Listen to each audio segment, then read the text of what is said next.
All right. This video is going to talk a little bit about what we call the addition rule, or basically how to handle events when we're talking about one event happening, but again, multiple things can happen within that event. If we ever see that word or, right? Probably the easiest way to sort of introduce this idea is really just to talk about the scenarios. So let's go down here to the example right away. When drawing one card from a standard deck of 52 cards, find the probability that that card's going to be a jack or a heart, right? A jack or a heart. Well, if we think about that Venn diagram a little bit, there are 4 jacks in the deck, right? 4 jacks in the deck, and there are going to be 13 hearts in the deck. But remember that one of those cards is the jack of hearts. So if we think about the Venn diagram, the probability that it's A and B, that it's the jack of hearts, well, there's one card in here that falls in between both. And there are only 3 jacks that are not hearts. There are only 12 hearts that are not jacks, right?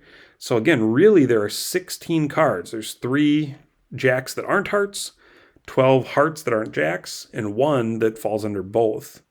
The mistake a lot of people make when they do this is they say, okay, well, the probability of jack or a heart, let's just say the probability of a jack, and again, or typically means add the probability of a heart.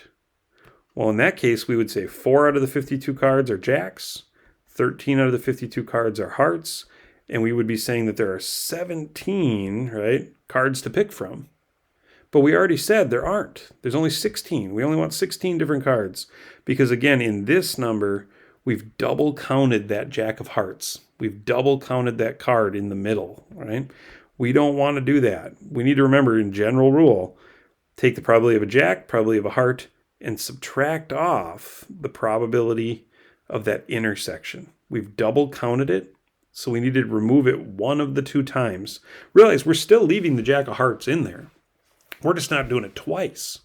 So again, we're going to say that that 1 out of 52 cards that we double counted, that puts us back to 16 out of 52, or whatever that comes down or reduces down to. All right. So again, that's how we want to find that. Now, that scenario can change if the intersection is not possible. If we have what we call a mutually exclusive event. The probability of their intersection, right, note that upper U here, the probability of the intersection of 2 events is the probability of A plus the probability of B with no worries at all if those 2 events can't occur together. If the intersection, right, for this one equals 0. If that intersection can't happen, then they're mutually exclusive. Okay? So in that case, it'd be more like saying, well, the probability of a jack or a king. Well, there are 4 cards in the deck that are jacks. There are 4 cards in the deck that are kings, but there is no jack-king, right? There's no card that's both of those things. So therefore, we can just say 8 out of 52 cards, or again, you should always reduce that down or find its decimal.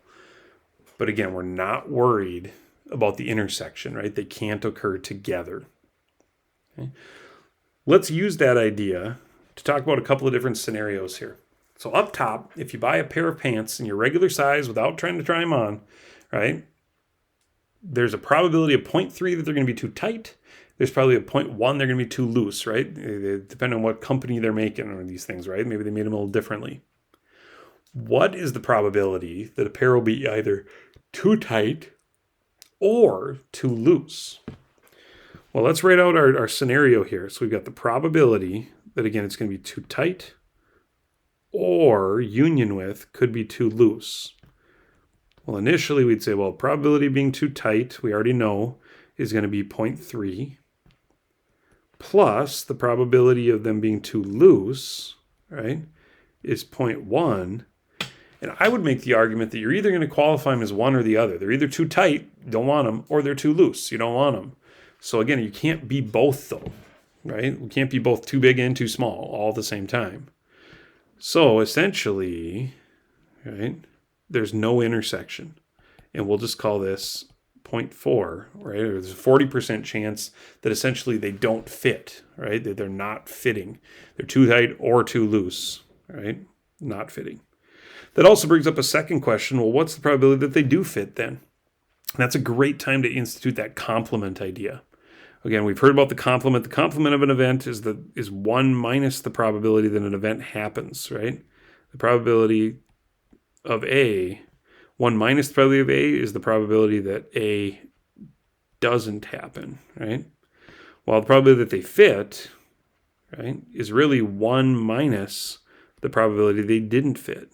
So basically that just comes out to a simple 0.6.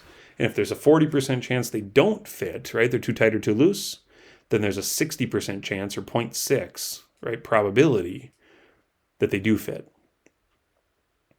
Down here at the bottom, records show that students preparing for their high school equivalency exam, 80% need some help in math. So again, we can think of these circles at the right. The first circle is going to be 80%, right? 70% need help in English, right? That second circle is going to be 70%, but 55% need help in both areas. So 0.55, right, is our intersection. It's our space in between. So essentially, there are students that need help in math that do need help in English, right? 55% of them. And the rest of them only needed help in math. 0.8 minus 0.55 would be 0.25. So 0.25% of students just need help in math alone, not English. Or same thing on the other side, 0.7 minus 0.55, 0.15 would need help in English that don't need help in math, right? They fall in only the English circle, only that second circle. Well, the faster, easier way, rather than having to kind of write that out all the time, the probability of math or English, right, is the probability of needing help in math plus the probability of needing help in English minus the probability of needing help in math and English, right, or both. So we'll take our 0.8 plus 0.7. Wouldn't have made sense just to add the two together. Again, that's 150% right there. That's 1.5. That's not good. That's not a good probability. Way too big. You can never have a probability greater than 100%. So that's why it makes sense. Let's subtract off that intersection. We double counted all those people. And now 1.5 minus 0.55 brings us to 0.95. And essentially 95% of people need help in math or English or both, right? Falls in that middle category. Makes sense if you add up everything that's inside the circles, right? Comes out to a nice 95%. I hope that helps you with, again, that OR idea, that addition rule, talking about, again, events that might be mutually exclusive or not. Remember that general rule. Subtract off the intersection. Don't double count those cards or double count those people. Hope that helps. Talk to your teacher if you have any questions. Otherwise, have a great day.